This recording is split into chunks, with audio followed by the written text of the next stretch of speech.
নমস্কার সবাইকে, সকলকে আরও একবার আমার চ্যানেলে স্বাগত। আশা করি তোমরা সকলেই খুব ভালো আছো আর সুস্থ আছো। সময়টা ছিল সকাল 9টা। আবহাওয়া দেখে কি বোঝার উপায় আছে? আগের দিন সারা রাত বৃষ্টি হওয়ায় আজ সকাল সকাল একটুও রোদ ওঠেনি। তো কতক্ষণ আর উপরে বসে বসে সময় কাটাবো। দিনগুলো আস্তে আস্তে যত এগিয়ে আসছে আমার তো হার্টবিট ততই বেড়ে যাচ্ছে। তো সকালের মতন আমি ডিম সেদ্ধ খেয়ে ব্রেকফাস্টটা কমপ্লিট করে নিয়েছি। আইসক্রিম জিনিসটা কার না ভালো লাগে বলো?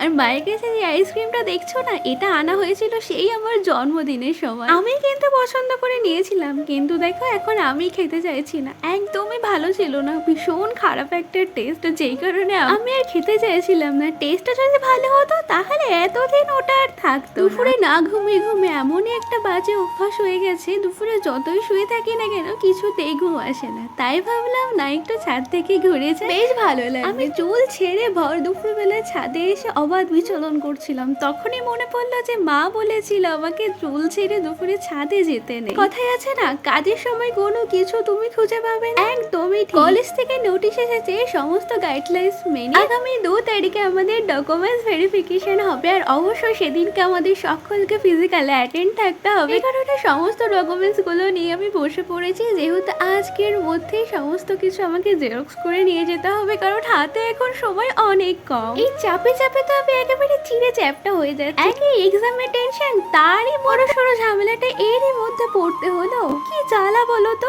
রঙ্গমঞ্চে পৌঁছে দেখি সমস্ত দোকানপাট বন্ধ। দেখেই তো আমার ভয় হয়ে গেল যে এবার আমি কি করব। দিনের দিন তো আমি কোনো মতেই করতে পারবো না, কারণ সেদিন থাকবে আবার ট্রেন ধরার। অনেক খোঁজার পর দেখলাম এই দোকানটা খোলা রয়েছে। দেখে তো আমি ভীষণ শান্তি পেয়েছিলাম, না হলে যে আমার কি হতো ভগবানই জানে। যে বলে না, ভগবান যেটা করে জানবে সেটা মঙ্গলের জন্যই করছে। অনেক খোঁটেরই আমাদের কাজ ছিল, মোটামুটি আধ ঘন্টা লেগে গেছে। বাইরে বেরোলে আর সবার থেকে বাড়ি ফেরার তারাটা আমারই বেশি থাকার, এখন তো অবশ্যই বেশি থাকবে। এই সাইডে এসে দেখলাম প্রত্যেকটা দোকানই খোলা, না জানি ওইদিকে কি হয়েছে তাই প্রত্যেকটা দোকানই সেদিনকে বন্ধ ছিল। এসেছিলাম রেল বাজারে, কারণ আমাদের কয়েকটা ফল নেওয়া ছিল। কয়েকটা বলতে ওই 5 ফলই নেওয়ার দরকার ছিল। কারণটা তোমরা আমার নেক্সট ব্লগেই জানতে পারবে। যারা আমার মায়ের ব্লগ দেখো তারা তো অলরেডি জানতে পেরেই গেছো, তবু আমার ব্লগে আপাতত এটাকে সাসপেন্ডে রাখছি। তোমরা একটু ওয়েট করো, অবশ্যই জানতে পারবে। আর সরি গো, আমার না প্রত্যেকটা ব্লগ একটু দেরিতেই আসছে, কিছু মনে করো না। হ্যাঁ, আসলে এত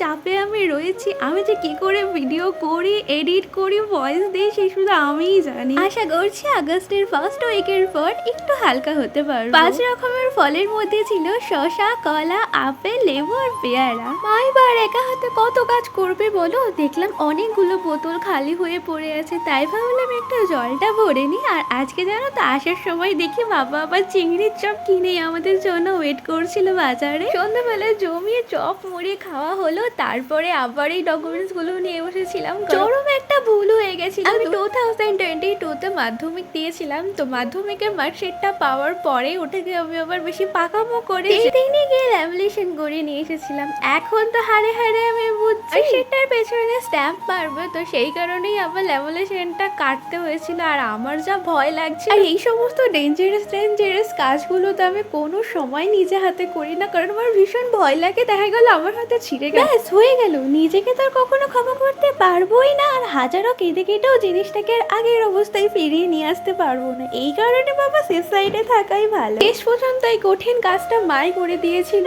আমিও চাইছিলাম না একটা স্ট্যাম্পের জন্য পুরোটা আবার খুলে ফেলতে, ওটা নিচ থেকে অল্প একটু কাটা হয়েছিল, মেবি ওতেই কাজ চলে যাবে। তারপরে আবার প্রত্যেকটা জেরক্স প্লাস অরিজিনাল ডকুমেন্টস গুলো মা একবারে সাজিয়ে একদম রেডি করে দিয়েছিল। যেহেতু আমি পড়ছিলাম তাই আমি সেরকম কোনো হেল্পই করতে পারি। রান্নাঘরে এসে দেখি মা এখানে আলু, গাজর, পেঁয়াজ ভাজছে। পরে বুঝলাম যে না, মা আমাদের জন্য চাউমিন করছে। অ্যাকচুয়ালি আমার সন্ধ্যায় পড়া ছিল, আর এইদিকে আমি সন্ধ্যা হলেই আমার খিদে পায়, আর খিদে পেট নিয়ে পড়া ইম্পসিবল। তাই সন্ধ্যায় একেবারে চাউমিন করে আমাকে দাদাকে দুজনকেই দিয়েছিল। তারপরে পরে ঠরে নিই। আর রাত্রে ডিনারটা তো ধোসা দিয়েই করেছিলাম, স্পেশালি এটা মা বানিয়েছিল। আর চিয়া সিডটা আমি রাত্রে ভিজিয়ে রেখেছিলাম। আরে না না, এটা আমার জন্য না, এটা বাবার জন্য। সকালে আমার বাবা এত তাড়াতাড়ি ঘুম থেকে উঠে পড়ে যে আমার তো ওই সময় ঘুম থেকে ওঠাটা অসম্ভব একটা ব্যাপার, তাই রাত্রে ফার্স্টেই আমি কাজটা সেরে রেখেছিলাম, তারপরে বড় মাকে প্রণাম করে আর আমি এখানে বসে পড়ি আমার কর্ম করতে। নতুন করে আবার অভ্যাস করছি প্রত্যেকদিন রাত্রে